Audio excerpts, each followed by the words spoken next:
Kamusta mga mahal kong manonood at subscribers? Tumatawag sa akin si Ronaldo ngayon. Kamusta CR7?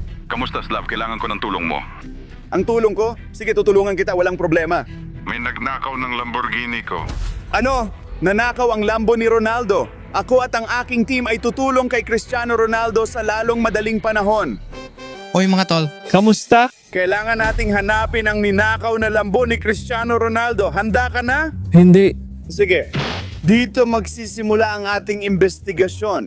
Gumawa ako ng mapa ng bakas ng langis na ito. Ngayon, gagamitin natin ito para hanapin ang kotse ni Cristiano Ronaldo kung saan man doon. Simulan na natin ang investigasyon. Bilisan natin, kailangan nating hanapin ang Lamborghini ni Cristiano Ronaldo. Halika na mga kasama. sundan natin ang mapa ni Slav. Tingnan mo, kailangan nating sundan ang bakas ng langis para makuha lahat ng pahiwatig tungkol sa Lamborghini ni Ronaldo. Tingnan nyo pare, iyan ang una nating nakita. Totoong Lamborghini ito. Konektado ito sa bakas ng langis. At ngayon nagsisimula ko nang maintindihan na mayroong Lambo ang Lambo ni Ronaldo. Napakamahal ng gulong na ito, tingnan mo kung gaano ito kalaki. Siguradong aabot ito ng 1,000 o 5,000 dolyar. Mga pare, ilagay nyo sa komento magkano tingin nyo presyo ng gulong na to. Sige Alex, nahanap na natin ang gulong na ito. Sa tingin ko kailangan na nating magpatuloy at baka makita pa natin ang buong Lamborghini. Sige Alex, kailangan na nating magpatuloy. Hindi ko maiwasang mag-isip. Nakuha na natin ang gulong kaya 3 na lang ang gulong ng Lambo ngayon. Napaka-advanced ng teknolohiya ng Lamborghini. Sa tingin ko, sobrang balanse nito kaya tumakbo pa rin kahit 3 na lang ang gulong. Sigurado ka ba? Oo, sigurado ako. Tara na. Sige mga pare, di ako sigurado. Ilagay yung trabaho sa mga komento. Alex, tingnan mo, may isa pang bakas ng langis. Oo, at patungo ito sa isang bagay na itim. Ano to? Isa itong maskara? Isang maskara. Oo. Naiintindihan ko na ngayon. Ano ang naintindihan mo? Isang kasong kriminal lang ito dahil mukha itong balaklava kaya ninakaw ng magnanakaw ang Lamborghini. Bagay na bagay sa'yo. Bakit mo nanakaw ang Lambo ni Ronaldo? Hindi ako fan ni Ronaldo. Paano ko mananakaw ang Lamborghini niya? Hindi ako yon. Patunay ito na nanakaw ang Lambo pero kailangan pa nating maghanap ng ibang bahagi para malaman ang totoong nangyari. Enudasan na ngayon si Lambo. Sige, Kaya mapa. mga pare, nagiging curious ako ngayon kung paano nagawa ni Slav ang ganitong mapa. Paano niya nalaman kung saan. Talagang misteryoso ang lahat ng bahagi. May tinatago si Slav mga pare. Komento nyo kung pareho rin tingin nyo. Tara na. Artist, sandali, halika dito at cameraman, tingnan mo. Ito ulit ang mga tray ng langis at papunta ito kay Artie. Halika dito. Anong nangyari? Hindi natin nakita, tingnan mo ito, baril yan.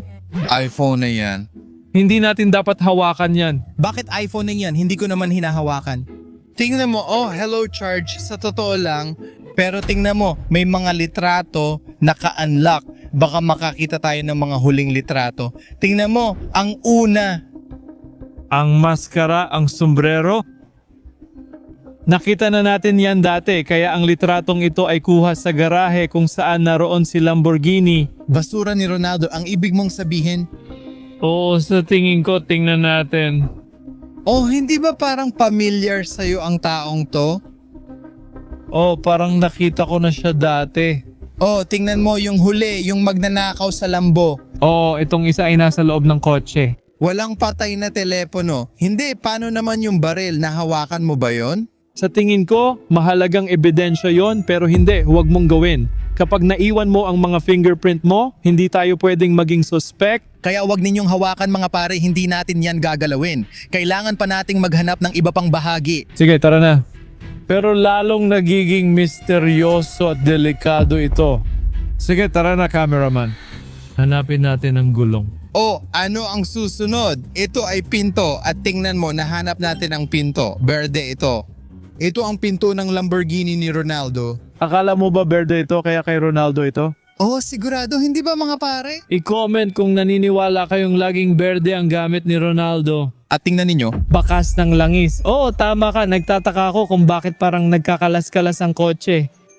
hindi ko alam, baka may sumira nito. Hindi pa rin talaga ako naniniwala na ito ang pinto ng Lamborghini. Verde ito at tingnan mo ang mga connector. Pataas bumubukas ang mga pinto at pareho sila ng connector gaya ng sa Lambo. Ngayon sigurado na akong pinto ito ng Lamba. Sa tingin ko sobrang kakaiba ng kotse ni Ronaldo. Sa tingin ko ang kotse ni Messi ay mas simple pero mas elegante at mas maganda. Hanapin natin ang Lambo ni Ronaldo, ang pinakamahusay. Tahimik lang mga tol, isulat kung tingin nyo si Messi ang GOAT at si Ronaldo ay walang kwenta. Ronaldo, ang pinakamahusay na lalaki sa mundo. Pero sige, kailangan nating magpatuloy at subukang hanapin ang bumper. Tara! Oh, tara na. Tigilan mo na ang pagpo-pose, RT. Talagang nagtataka ako kung paano nagawa ni Slav na iguhit ang eksaktong mapa kasama lahat ng nahanap at mga litrato. Yung lalaki sa litrato, talagang kamukha niya si Slav pati yung hugis ng muka. Nag-iilusyon ka lang, random na lalaki lang siya. Sa tingin ko may connection si Slav sa kasong to. Kung konektado si Slav, bakit? Binigyan niya tayo ng mapa at hinahanap natin ang Lambo. Bakit? Parang, bakit nga ba? Sa tingin ko planado lahat to na si Slav ang nagpadala sa atin sa misyon na to. Baka sinusubukan niyang itago na kasali siya sa pagnanakaw ng kotse. Hindi ako naniniwala. Hahanapin ko ang Lambo. Hindi ko pa mapatunayan pero tingin ko tama ang direksyon ko para masolusyonan ang misteryosong kaso. Tara na mga kaibigan. Hindi ba malamig, tama? Oo, sa tingin ko bumaba na ang temperatura sa ilalim ng 40 degrees Celsius. Tanungin natin ang mga nanonood, isulat nyo sa comments kung kaya pa kasi hindi ko na maramdaman ang mga daliri ko. Saan kayo galing at ano ang temperatura dyan sa bansa nyo? Oh, tingnan nyo, isa pang royalty at hood ng kotse. Tingnan nyo, Ang hood ng kotse dito, birthday ito. Oh, ito ay hood ng kotse ng Lamborghini. Hindi ba't kahina-hinala na nandito ang hood ng kotse? may kakaibang nangyari sa Lamborghini. Pero di namin maintindihan ang nangyayari sa Lamborghini. Ang pangunahing tanong ay sino ang gumawa nito at bakit? Hindi ko maintindihan. Kung gets nyo mga kaibigan, i-comment nyo lang. Isang bagay ang malinaw na ang Lambo ay hindi na sa pinakamagandang kondisyon nito. Kaunti na lang ang natitira at natatakot akong malaman kung ano pa ang natira sa kotse. Tingnan mo, may nakita ako. Napansin ko rin yon. Hindi ba ito ang... Ito ang gamit na ginamit ni magnanakaw para kunin ang Lamborghini ni Ronaldo. Sa tingin ko, dapat mag-ingat ka dyan dahil may mga fingerprint ng taong nagnakaw ng kotse ang gamit na yan. Oh, tama ka. Kumbinsido ako na may mga fingerprint ni Slav sa gamit na ito. Sigurado ka ba? Paano natin makukuha ang fingerprint na yon? Posible ba ngayon? Sinira mo lang ang investigasyon ko, pinspoil mo ito. Baliw ka talaga pare, hanap tayo ng interesting. Ano sa tingin mo ang dahilan kung bakit ginawa yon ni Ronaldo? Alex, ano na naman to? Ulit na naman. Langis yan. Kaya sundan natin. Oh, tingnan mo, ito ay bumper. Kaninong kotse ito? Hinahanap natin? Lambo, nakalimutan mo? Oo, sige, sigurado. Baka ito ay isang eksklusibong premium na modelo ng Lamborghini na baka alam ng mga nanonood. Mga pare, isulat nyo sa comments kung ano ang paborito nyong modelo ng Lamborghini, baka Aventador o... Huracan? Teka, may nakita pa ako. Hintayin nyo ako dito. Ito ang spoiler. Alex, nahanap natin ang Lambo sa pamamagitan ng mga piraso. Sa tingin ko, nagkahiwa-hiwalay na ang Lambo at wala nang natirang mahahanap pa. Alex, alam mo ba? Alam mo kung ano ang naisip ko tungkol kay Slav? Baka may connection siya. Ang dami talagang kahina-hinala dito, sa totoo lang. Si Slav lang ang kilala kong nagmamaneho ng kotse na parang baliw talaga. Oo, yung mga pyesa, kalat-kalat talaga, di ba?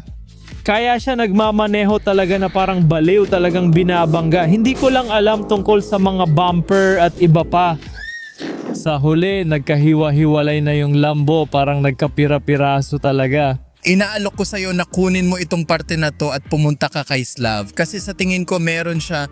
Nasasabihin sa atin, sasagot siya sa atin, hihinga siya. Mga pare, nahanap nyo na yata ang lambo.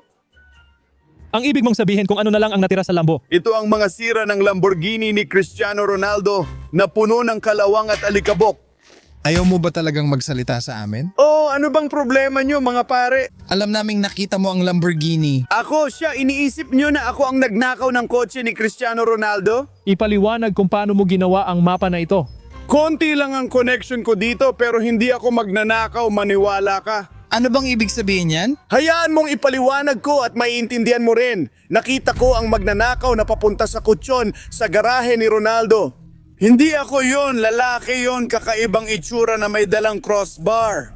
At pagkatapos noon, nung pumasok siya sa garahe, sumunod din ako sa loob kasama siya, pero hindi para nakawin ang lambo, kundi para pigilan siya, alam mo na. Para pigilan siya? Oo, para pigilan siyang nakawin ang kotse ni Cristiano Ronaldo. Pero huli na ako at nakita ko na siyang nakaupo sa loob ng Lamborghini. Sa unang galaw, tumalon din ako sa kotse at sinubukan siyang pigilan na makalabas ng garahe. Kaya sabay kaming umalis ng garahe. Anong nangyari pagkatapos? Bakit natin nahanap ang Lamborghini? Dahil ba sa mga piyesa? Sinusubukan ko siyang pigilan, inaalis ko ang kanyang hiringgilya, sinusubukan kong apakan ng preno, pedal at iba pa. Kaya naging mahirap para sa magnanakaw na magmaneho dahil tuluyan ko siyang iniistorbo. Kaya minsan talagang nabangga ng malala ng magnanakaw ang kotse. Pero mga pare, ngayon nakuha nyo na lahat ng mga palatandaan. Ngayon, sapat na ang ebidensya nyo, pero hindi laban sa akin, kundi laban sa kanya. Ito ang totoong magnanakaw, di ba? Alam ko ang lugar, ang pinangyarihan ng krimen. At mga pare, alam ko kung sino ang magnanakaw. Ito si Anton. Sobrang tagahanga siya ni Ronaldo kaya nagpasya siyang nakawin ang kotse niya pero hindi iyon legal. Anton, Hindi ko inasahan na gagawin mo yon, Anton. Pupunta ka sa pulis, makukulong ka. alam mo, hindi ginawa ni Anton yon ng masama. Tagahanga lang talaga siya ni Ronaldo. Tawagan natin si Cristiano Ronaldo at ipaliwanag sa kanya ang buong sitwasyon. Anong palagay mo? Sige, susubukan natin. Sige, tatawagan ko na si Cristiano. Kamusta dyan, Slav? Kamusta, CR7? May maganda at masamang balita ako. Sige, sabihin mo na. Nahanap na namin ang iyong lambo. Yan ang magandang balita. At ngayon ang masamang balita ay hindi na ito katulad ng original na condition. Oo, baka 6 o 7 piraso lang ang nahanap natin nito. Basag na ito at alam natin kung sino ang gumawa nun, si Anton yon. Uy, yan ba? Sino yan? Mahal kita. Pasensya na siya, sobrang tagahanga lang talaga siya sa'yo. Kaya niya ninakaw ang lambo mo. Sige, di naman malaking problema yon. Hindi naman problema yun. Hindi, sige. Hindi naman yung problema. Ipadadala ba natin siya sa kulungan? Hindi, siyempre hindi. Bibili na lang ako ng bago. Bibili ka na lang ng bago. Sige, Cristiano, ikaw na ang pinakamahusay. Handa na ba kayo mga kaibigan? Sige. Wow, sobrang adventurous nang nangyari. Gusto ko yon. Ikaw ba? Oo, nagustuhan ko rin at sana kayo rin mga kaibigan. Nangangarap kami na maabot ang 5, hindi 15, kahit 50,000. Mga subscriber ng aming channel, mga kaibigan, pakisubscribe po sa aming channel, pindutin ang bell button at abangan ang iba pang mga video. Paparating na sila.